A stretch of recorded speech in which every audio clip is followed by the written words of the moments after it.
अकेले रहना कैसे सीखें?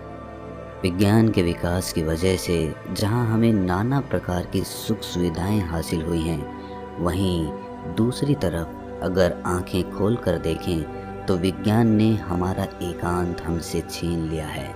इतने मनोरंजन पैदा कर दिए गए हैं कि इंसान खुद के साथ वक्त बिताना भूल ही गया है।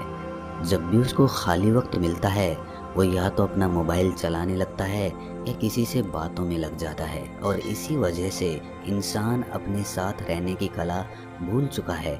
अपने साथ, अपने अकेलेपन, अपने एकांत का आनंद कैसे लें, उसके साथ कैसे बने रहें, निरंतर उसका क्या फ़ायदा होता है, आज हम इन सभी बातों पर एक बोध कहानी सुनाने वाले हैं। इस कहानी में आपको ये तो पता चलेगा ही कि अकेले खुश कैसे रहें, साथ ही आपको ये भी पता चलेगा कि अकेले रहने के और क्या क्या परिणाम होते हैं।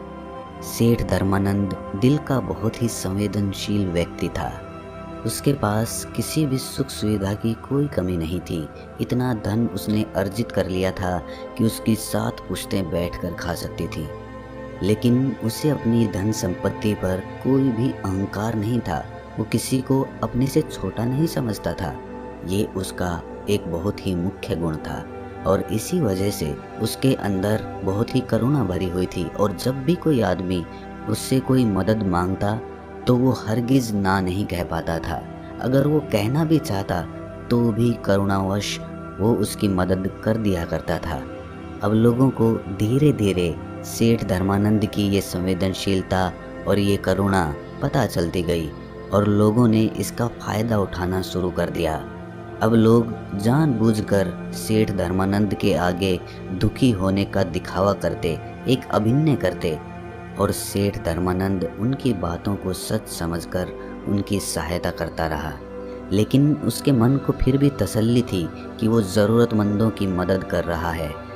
लेकिन एक दिन जब उसके दोस्त ने उसे बताया कि लोग किस तरह उसका फ़ायदा उठा रहे हैं और शहर में किस तरह उसका मजाक बनाया जा रहा है, तो सेठ धर्मानंद के मन को बहुत ही गहरा आघात पहुंचा।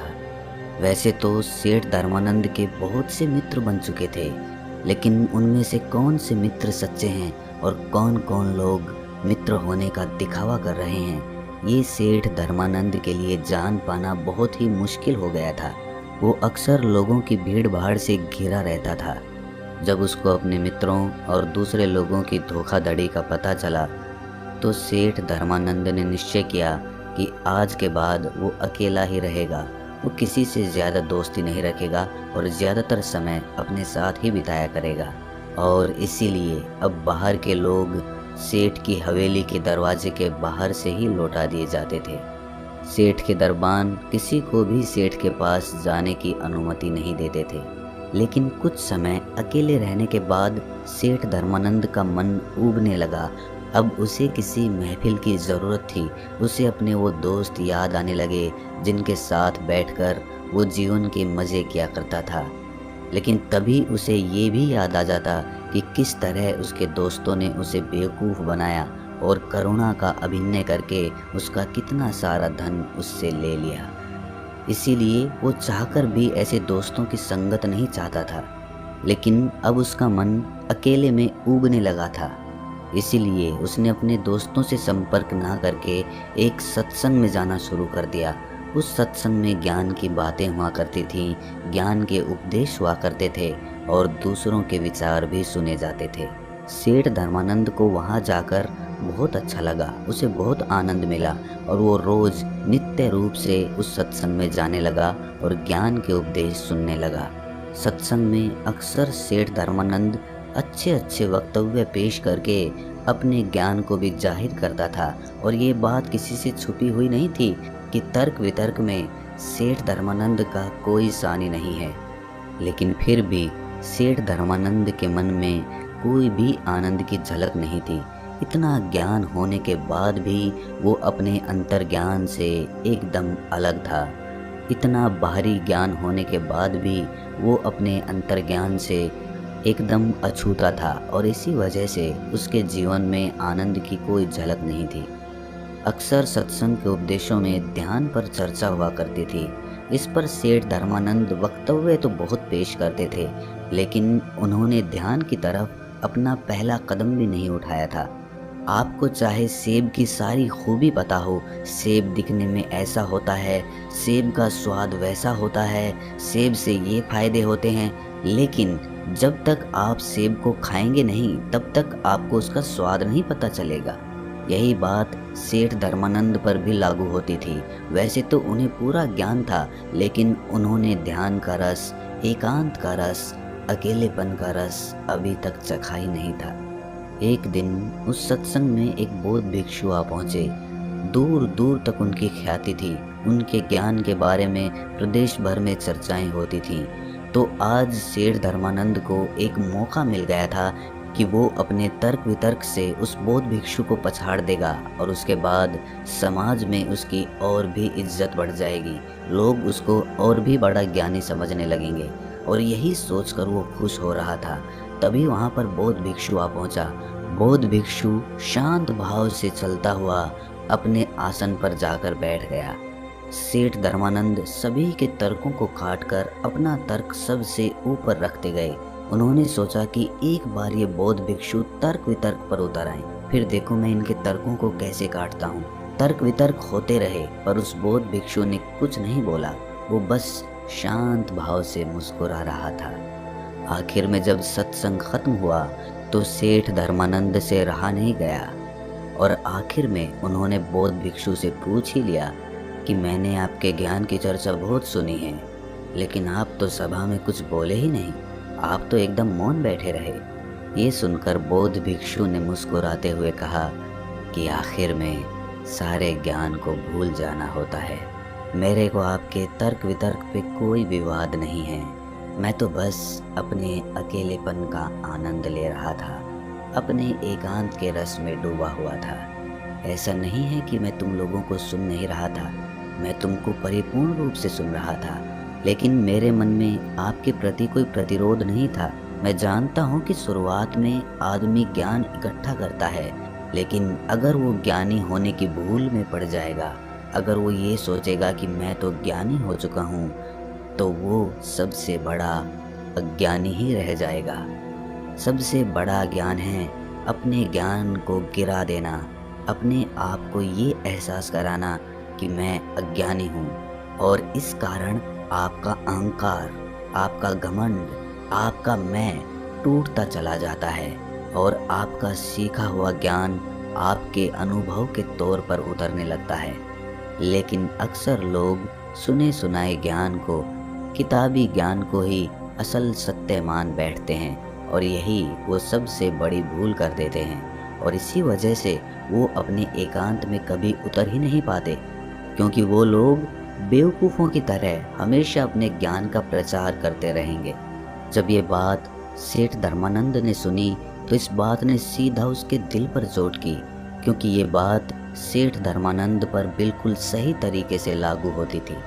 सेठ धर्मानंद ने बौद्ध भिक्षु से पूछा कि सारा ज्ञान हासिल करने के बाद एक इंसान को कौन सा रास्ता अपनाना चाहिए। ये सुनकर बौद्ध भिक्षु कहता है कि असली ज्ञानी की पहचान यही है कि वो अपने ज्ञान से उस एकांत तक पहुंच गया है, उसके मन के सारे द्वंद्व खत्म हो गए हैं। जब तुम किसी ज्ञानी पुरुष से मिलोगे तो वो अपने ज्ञान का बखान नहीं करेगा, उनका एकांत, उनकी चुप्पी ही तुम्हें उस ज्ञान का संदेश पहुंचा देगी। ज़रा सोचो कि इतना ज्ञान होने का क्या फ़ायदा जब आप अपने साथ ही रहना नहीं सीखे, अपने अकेलेपन और अपने एकांत का आनंद लेना ही नहीं सीखे, तो क्या फ़ायदा इतना ज्ञान इकट्ठा करके। ज़रा दिमाग लगाइए और सोचिए। इसके बाद बौद्ध भिक्षु ने कहा कि मैं तुम्हें एकांत का आनंद चखने के लिए 4 सूत्र बता रहा हूँ। अगर तुम 4 सूत्र अपने नित्य जीवन में, दैनिक जीवन में अनुसरण करते हो तो तुम अपने एकांत का रस ज़रूर अनुभव कर पाओगे। और अगर एक बार तुमने अपने एकांत का अनुभव कर लिया, उसका रस चख लिया, तो फिर तुम्हें अपने मन को खुश करने के लिए किसी मनोरंजन की, किसी वस्तु की या किसी आदमी की कोई आवश्यकता नहीं होगी। वो रस, वो आनंद परमानंद बन जाएगा, वो हमेशा आपके साथ चलेगा। क्योंकि वो किसी चीज़ से बंधा हुआ नहीं है। सबसे पहला सूत्र है कि अपने अंदर ये उत्सुकता बनाओ कि खुद को जानना क्यों ज़रूरी है। अक्सर हम सब ने सुना होगा कि खुद को जानना है, खुद को जानना ही सबसे ज़रूरी है। अगर आप इस सवाल को अपने मन के अंदर बिठा लेते हैं तो स्वाभाविक रूप से आप खुद को जानने के लिए प्रेरित होंगे। लेकिन अगर आप यही नहीं जानते कि खुद को जानना क्यों ज़रूरी है तो आप खुद को जानने की कोशिश क्यों करेंगे। इसीलिए पहले समझो कि खुद को जानना क्यों ज़रूरी है। ये इसीलिए ज़रूरी है कि हम अपने आप को जानते ही नहीं हैं। हमने किसी बात पर कोई प्रतिक्रिया दी और कुछ देर बाद उसी प्रतिक्रिया को लेकर हमें पछतावा होने लगा कि मुझे ऐसी प्रतिक्रिया नहीं देनी चाहिए थी, मुझे उनसे कुछ अलग तरीके का व्यवहार करना चाहिए था। आप करना कुछ चाहते हैं, वो करवा कुछ देता है। आप तो गाली नहीं देना चाहते थे, लेकिन लड़ाई हुई और आपने चांटा तक मार दिया। आप नहीं करना चाहते थे, लेकिन आपसे हो गया। तो ये कौन है करवाने वाला? ये सारे सवाल जब आपके मन में उठने लगते हैं तो आपके अंदर ये उत्सुकता जागती है कि खुद को जानना ज़रूरी क्यों है। दूसरा सूत्र है कि नाना प्रकार के मनोरंजनों से, सुख सुविधाओं से अपना मन अलग करके उसे ध्यान के लिए प्रेरित करें। जब आप पहला सूत्र समझ लेते हैं कि खुद को जानना क्यों ज़रूरी है, उसके बाद दूसरा सूत्र आता है। हमारा मन अक्सर नाना प्रकार की सुख सुविधाओं से, नाना प्रकार के मनोरंजनों से घिरा रहता है।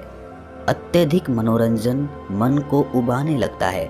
जब आप बहुत देर तक अपना मोबाइल चलाते हैं तो कुछ देर बाद उससे ही ऊब होने लगती है, वही हमें परेशान करने लगता है। इसीलिए वही मनोरंजन हमारे लिए ऊब का कारण हो जाता है।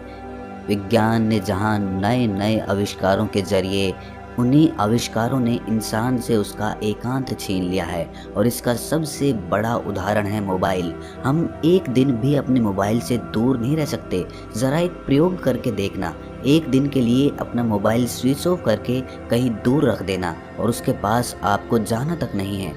आप उस एक दिन में परेशान हो जाएंगे। आपको समझ ही नहीं आएगा कि आप क्या करें, आप अपना समय कैसे व्यतीत करें, कैसे बिताएं। तो ज़रा सोचो, विज्ञान के एक छोटे से आविष्कार, एक मोबाइल ने आपकी ज़िंदगी को अपने साथ कैसे बांध लिया है। आप ये देख पा रहे हैं, आप ये महसूस कर पा रहे हैं। इसीलिए ऐसे मनोरंजन और ऐसी सुख सुविधाओं से अपने मन को खींचकर ध्यान के लिए प्रेरित करें। तीसरा सूत्र है, खाली रहने की आदत डालो।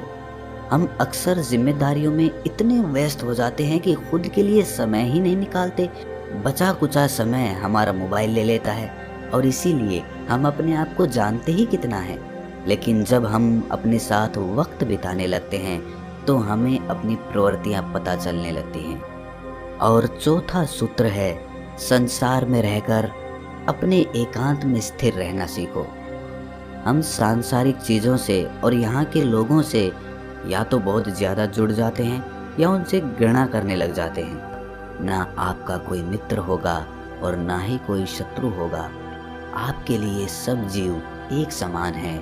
आपकी दृष्टि सभी जीवों के लिए एक समान है। इतना उन्नत हो चुके हैं कि आप अपनी जिम्मेदारियों का निर्वाह करते हुए, लोगों से मिलते हुए, मनोरंजन करते हुए अपने मन के एकांत को स्थिर रख पाते हैं, अपने मन के एकांत को बरकरार रख पाते हैं।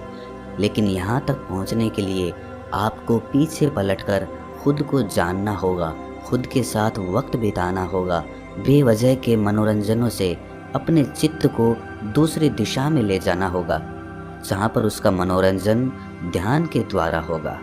तो आपको कोई भी धोखा नहीं दे सकेगा, क्योंकि कोई भी आपके मन के उतना करीब या उतना दूर नहीं है। आपके लिए सब एक समान है। इसीलिए किसी का भी धोखा आपके ऊपर आघात नहीं करेगा। ये सुनकर सेठ धर्मानंद ने उस बौद्ध भिक्षु के पैर छुए और इन बातों का निरंतर अभ्यास करते हुए उन्होंने वो कला हासिल की जिसे हम कहते हैं अपने एकांत के आनंद में डूब जाना, अपने अकेलेपन का मजा चखना। तो दोस्तों, कैसी लगी ये कहानी आपको? कमेंट सेक्शन में ज़रूर बताना।